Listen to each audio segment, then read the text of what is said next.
할 수가 없었고 많은 말씀들을 다 성경에 기록할 수가 없었습니다. 제자들이 예수님의 말씀과 사역 중에 골라서 선택을 하여서 기록할 수밖에 없었는데, 주로 제자들이 하나님의 말씀을 기록할 때는 예수님께서 하나님의 아들이신 것, 예수님께서 하나님의 아들로서 구속사역을 감당하셨던 그 부분에 맞춰서, 그것에 초점을 맞춰가지고 말씀을 기록하였습니다. 제자들이 예수님께서 하나님의 아들이신 것을 성경에 여러 가지를 통해서 기록했던 이유가 있는데요, 그것은 예수님께서 하나님의 아들로서, 아들은 아버지와 함께 하듯이 예수님은 하나님과 늘 함께 하셨던 분이었다. 요한복음 1장에 태초에 말씀이 계시니라. 하나님이 천지를 창조하실 때 예수님께서도, 이 말씀은 바로 예수님을 말을 하고 있는 거죠.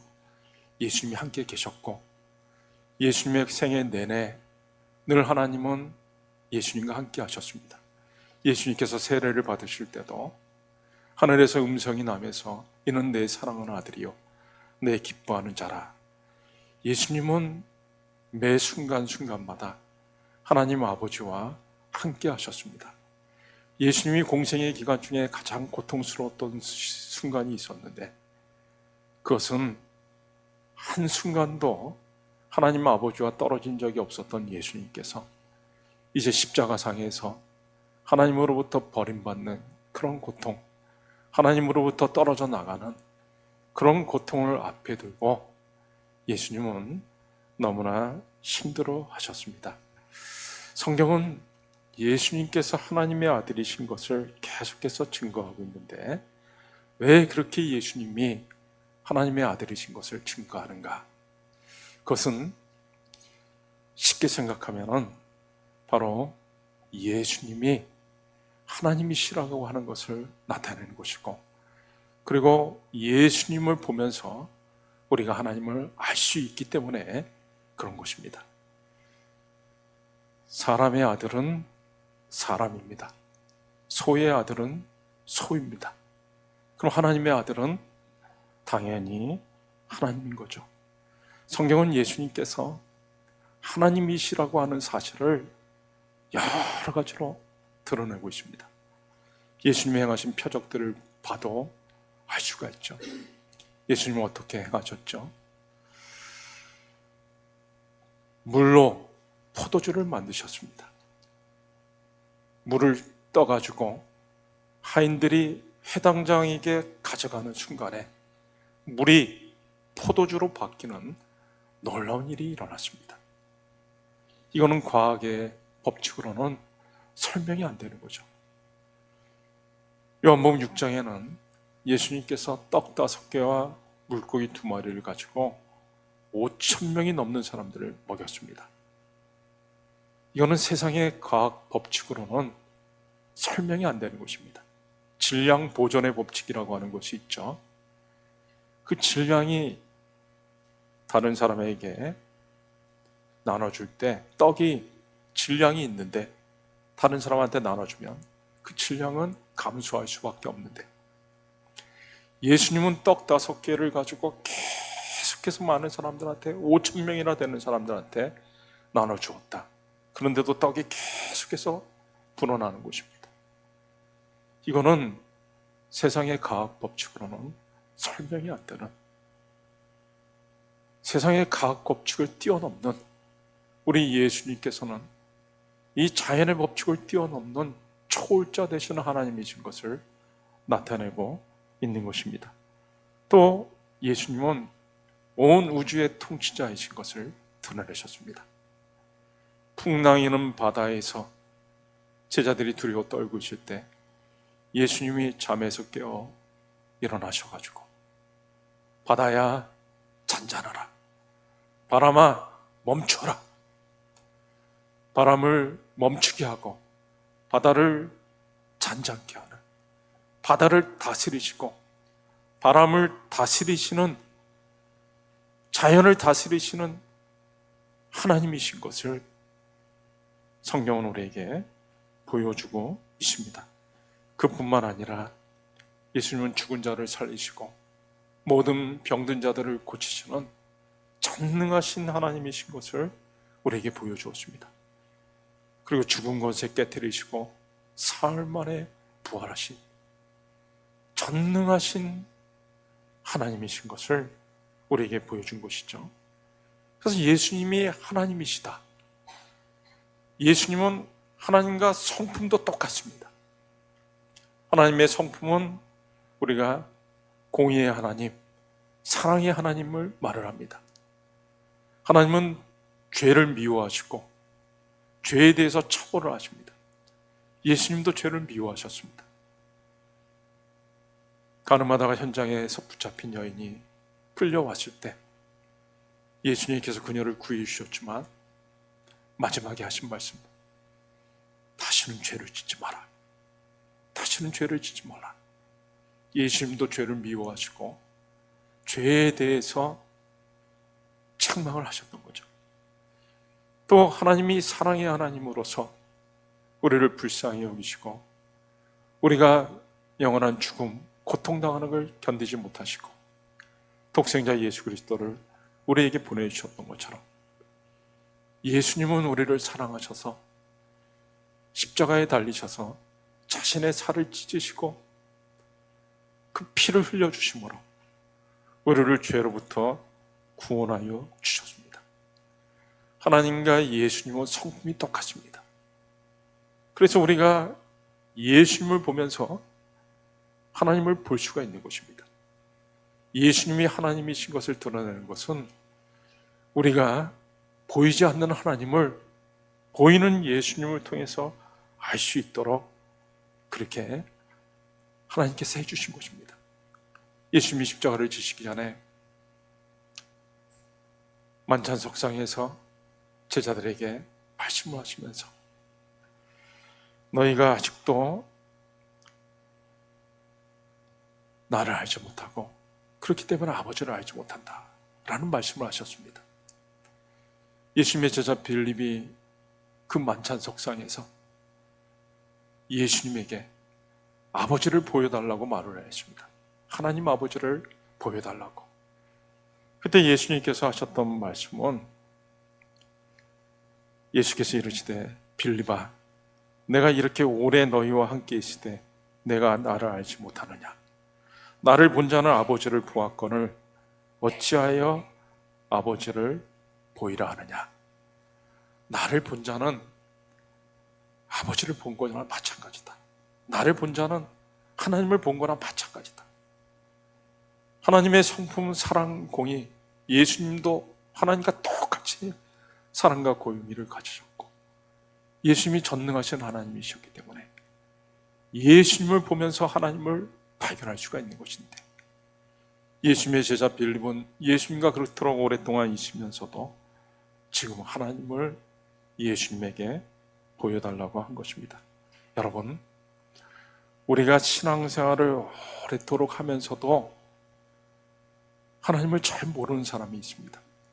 하나님을 잘 모르는 경우가 있습니다. 이유가 뭘까요? 그것은 바로 예수님을 잘 모르기 때문에 그런 것입니다. 우리가 예수님을 잘 알고 예수님을 보면 예수님의 모습 속에서 하나님이 다 나타나는 것입니다. 하나님의 성품을 알 수가 있고 예수님이 행하셨던 모든 것들을 통해서 우리는 하나님을 배울 수가 있는 것이죠. 그리고 예수님이 하나님이신 것을 분명하게 드러냈던 또 이유가 있는데 그것은 바로 예수님만이 우리의 죄를 사하실 수 있는 구세주가 되심을 우리에게 보여주고 있는 것입니다. 사람은 다른 사람의 죄를 절대로 사할 수가 없습니다.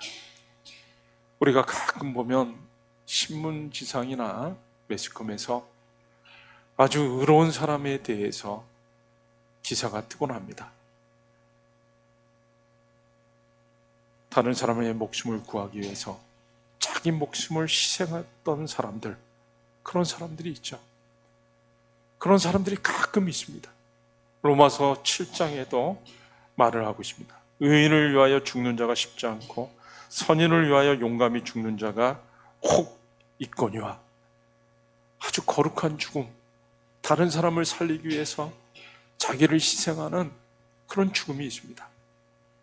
그러나 그런 죽음을 겪은 사람이라 할지라도 다른 사람의 죄를 해결할 수는 없고 다른 사람의 죄를 사할 수는 없습니다. 왜 그런가 하면 사람은 너나 할 것 없이 다 죄를 졌고 모든 사람이 죄인이기 때문에 로마서에 나온 대로 모든 사람이 죄를 범하였음에 하나님의 영광에 이르지 못하더니 모든 사람이 다 죄를 짓고 다 하나같이 죄인이기 때문에 어떤 사람이 다른 사람을 위해 죄를 대신할 수가 없는 것입니다. 쉽게 비유를 들면 두 사형수가 있는데 둘 다 사형집행을 당해야 되는데 한 사형수가 다른 사형수가 사형집행 당하는 것을 불쌍히 여겨가지고 재판관에게, 재판관님, 내가 저 사형수를 대신해서 죽겠으니 저 사형수는 살려주십시오. 말이 안 되지 않습니까? 사람이 다른 사람의 죄를 사해줄 수는 없는 것입니다. 왜냐하면 사람은 다 똑같이 죄인이기 때문에 그런 것이죠. 죄를 사할 수 있는 것은 오직 죄가 없으신 하나님만이 사람의 죄를 사할 수가 있는 것입니다.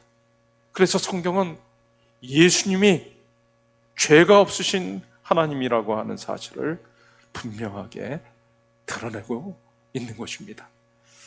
예수님이 하나님이시기 때문에 예수님은 저와 여러분의 모든 죄를 완전히 사하실 수 있는 유일한 구세주가 되신 것을 성경은 우리에게 분명하게 말씀해 주고 있는 것입니다.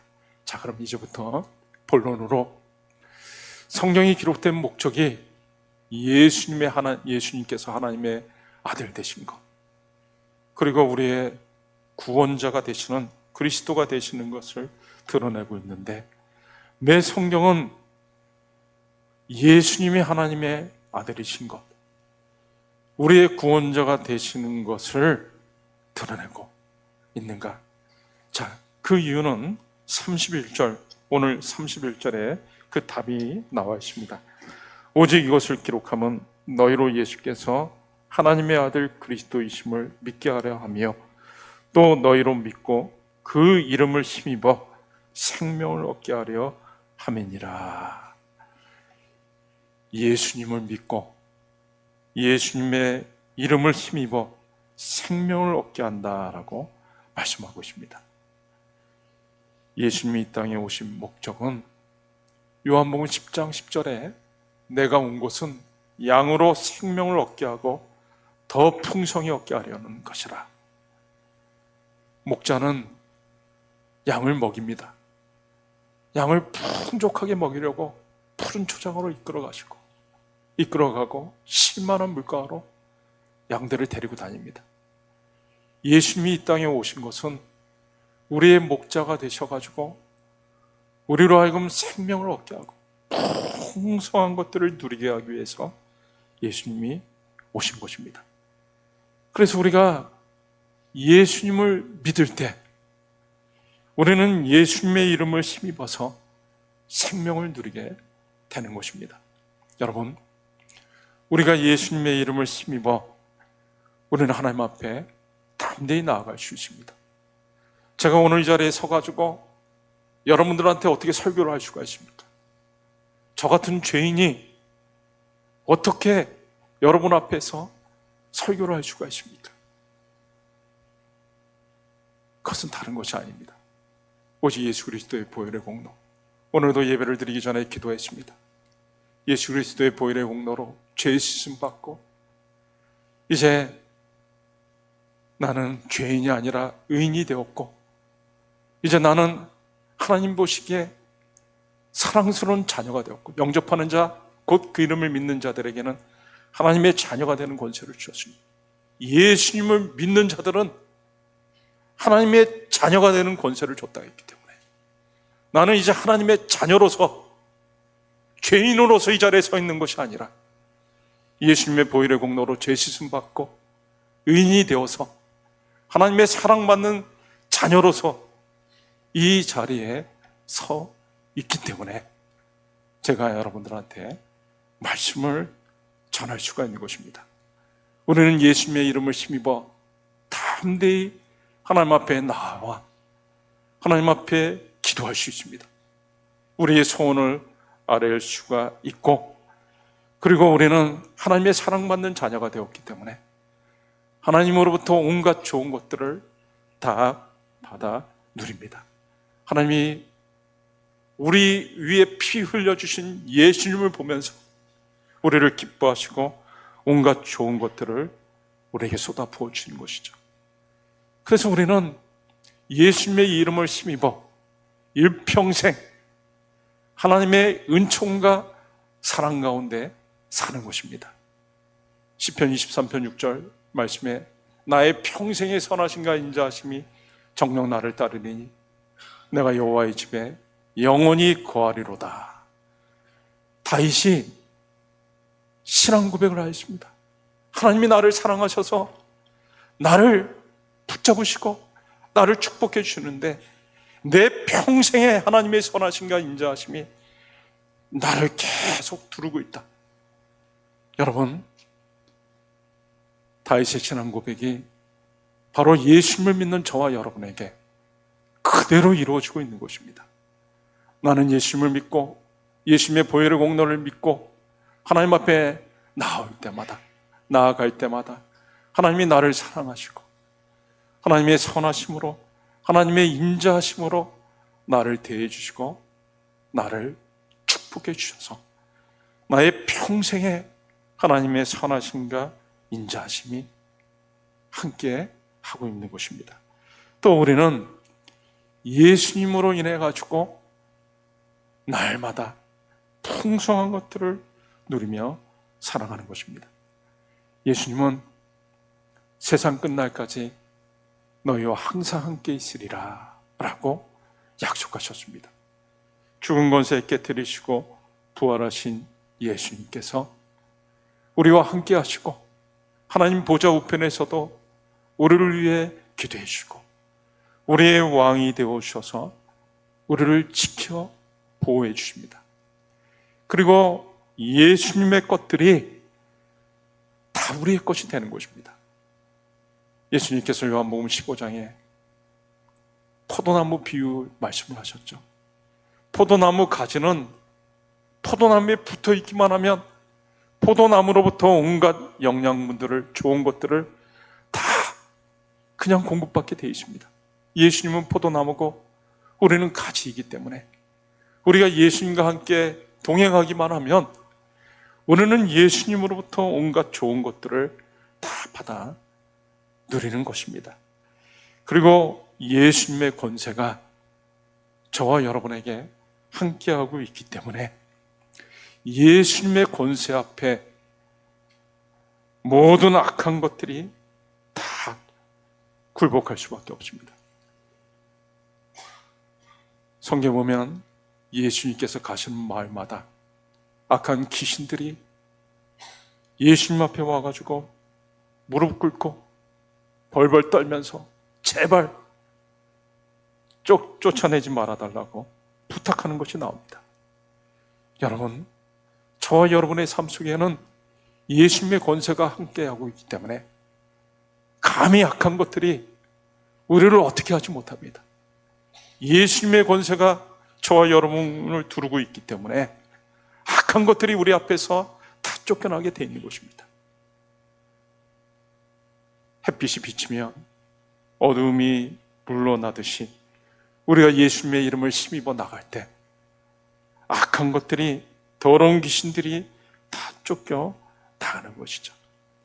예수 그리스도의 이름을 힘입어 나아갈 때 그런 일들이 일어나는 것입니다.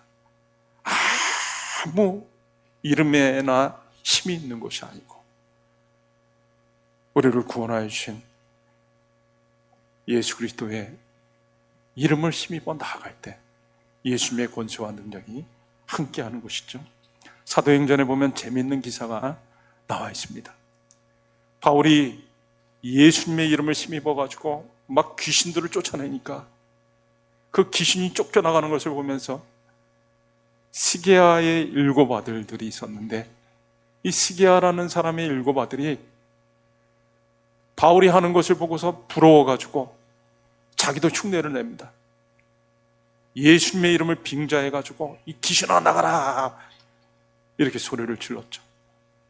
그랬더니 이 귀신들이 스게아의 아들들한테 달려들어가지고 내가 예수도 알고 바울도 아는데 너는 뭐냐 이놈아, 달려들어가지고 타고서 때리고, 그래가지고 이 스게아의 아들들이 몸이 다치고 옷 벗김을 당하고 도망가는 그런 웃긴 장면이 벌어졌습니다.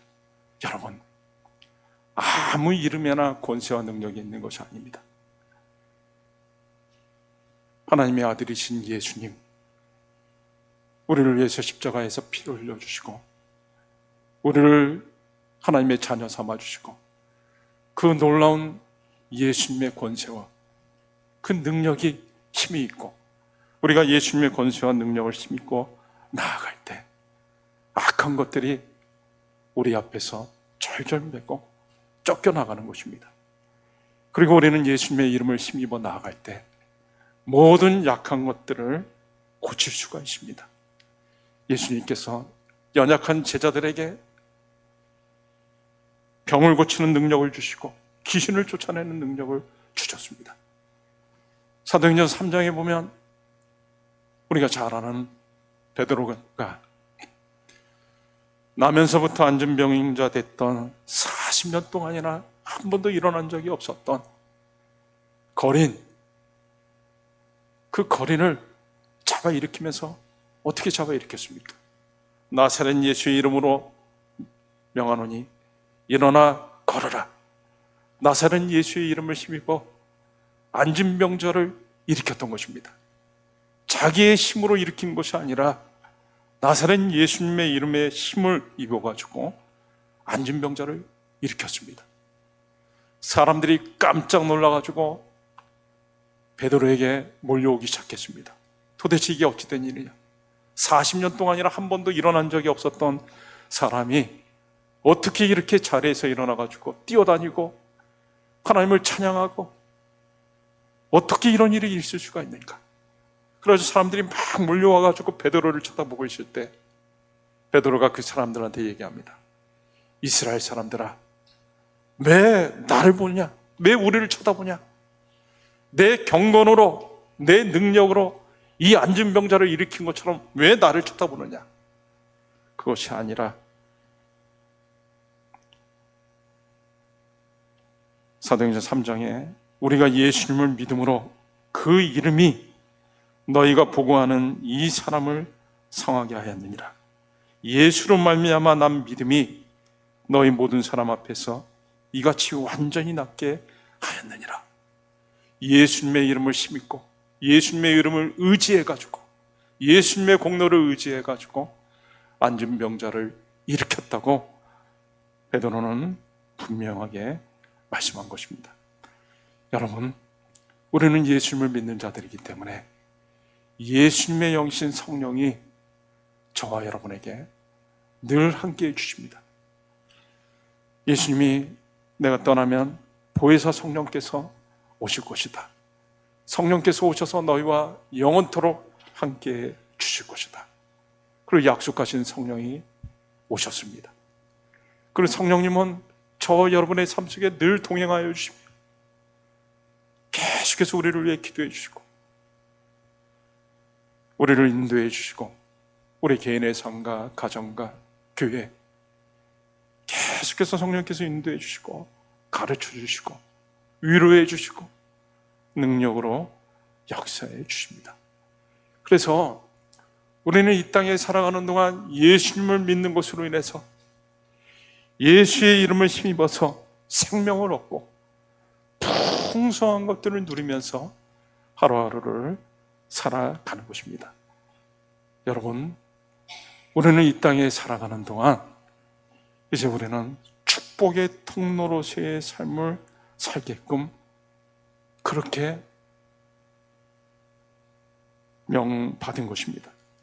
구약의 훌륭한 믿음의 사람들은 다 하나같이 축복의 통로로서의 삶을 살았습니다. 하나님께서 아브라함에게 찾아오셔서 너는 복이 될지라, 너로 말미암아 땅의 모든 족속이 복을 받을 것이라.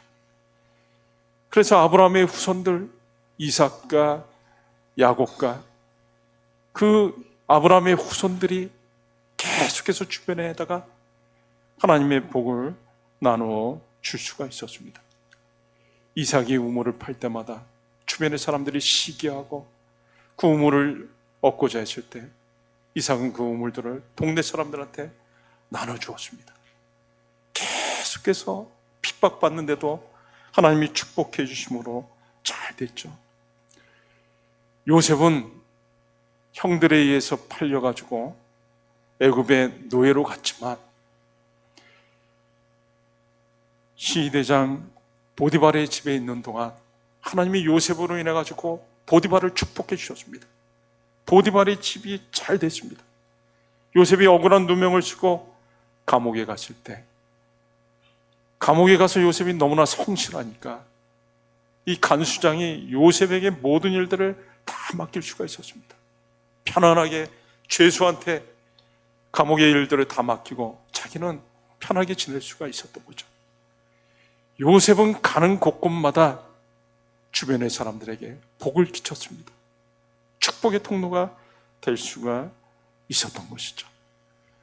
우리 예수를 믿는 사람들은 언제나 우리 주변의 사람들에게 우리가 받은 복을 흘려보내면서 사는 축복의 통로로서의 삶을 살게 되어 있는 것입니다. 예수님께서 제자들에게 말씀하셨습니다. 마태복음 10장 8절 말씀에 병든 자를 고치며 죽은 자를 살리며 나병한 자를 깨끗하게 하며 귀신을 쫓아내되 너희가 거저받았으니 거저 주라. 병든 자를 고치고 죽은 자를 살리고 나병한 자를 깨끗하게 하는 것, 이 일들을 우리 예수님께서 제자들에게 할 수 있도록 주셨기 때문에 너희도 거저 받았으니까 거저 주라고 말씀한 것입니다. 여러분, 우리가 예수님을 믿음으로 인해서 우리는 하나님으로부터 복을 받고 예수님과 함께함으로 예수님의 온갖 것, 귀한 것들을 다 같이 누리게 됐고 성령께서 우리와 함께 하시며 성령의 놀라운 역사를 날마다 경험하는 그런 축복 가운데 살고 있습니다. 이 축복이 저와 여러분에게만 머물러서는 안 될 것입니다. 이제 우리는 구약의 믿음의 족장들처럼 우리가 하나님께 받은 복을 우리 주변에 흘려보내면서 우리 주변의 사람들도 우리와 같이 복을 받게 하고 우리 주변의 사람들에게 기쁨을 주고 행복을 주는 그런 축복의 통로로서의 역할을 감당해야 될 것입니다. 우리 교회 안에서도 어떤 장로님을 보면서 장로님이 계셔서 너무 좋습니다. 너무 기쁩니다. 어떤 권사님을 보면서 나 권사님 때문에 너무 행복합니다. 우리 집사님을 보면서 집사님 때문에 내 마음이 얼마나 기쁜지 몰라요. 그리고 우리가 주변에 나가서 우리 주변에 있는 사람들이 우리로 인해서 너무나 기뻐하고 즐거워하고 행복해하는 기쁨과 즐거움과 행복의 통로가 되어야 되고 또 우리 교회가 이 지역에서 그런 역할을 감당해야 되는 것입니다. 우리 교회 주변에 있는 사람들이, 이 지역의 사람들이 우리 현대교회가 있어서 우리 동네에는 현대교회가 있다. 우리 교회는 우리 지역에, 우리 동네에 현대교회라는 교회가 있는데 우리 현대교회 때문에 얼마나 좋은지 모른다. 얼마나 기쁜지 모른다. 저와 여러분이 이 땅에 살아가는 동안 우리 주 예수 그리스도를 믿음으로 우리가 받은 복들을 주변에 흘려보내는 축복의 통로로서의 삶을 다 살아가실 수 있기를 주의 이름으로 축원합니다. 이 시간에 우리 같이 한번 말씀 붙잡고 같이 한 1, 2분 정도 간절히 기도하도록 하겠습니다. 예수님은 하나님의 아들이시고 우리는 예수님을 통해서 하나님을 알고 예수님만이 우리의 죄를 사하실 수가 있기 때문에 우리는 예수님을 인해서 생명을 얻었습니다. 예수님의 이름을 힘입어 온갖 귀한 것들을 받아 누리고 있습니다.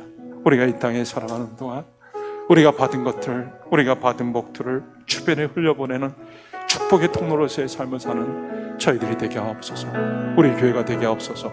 우리 같이 기도하시겠습니다.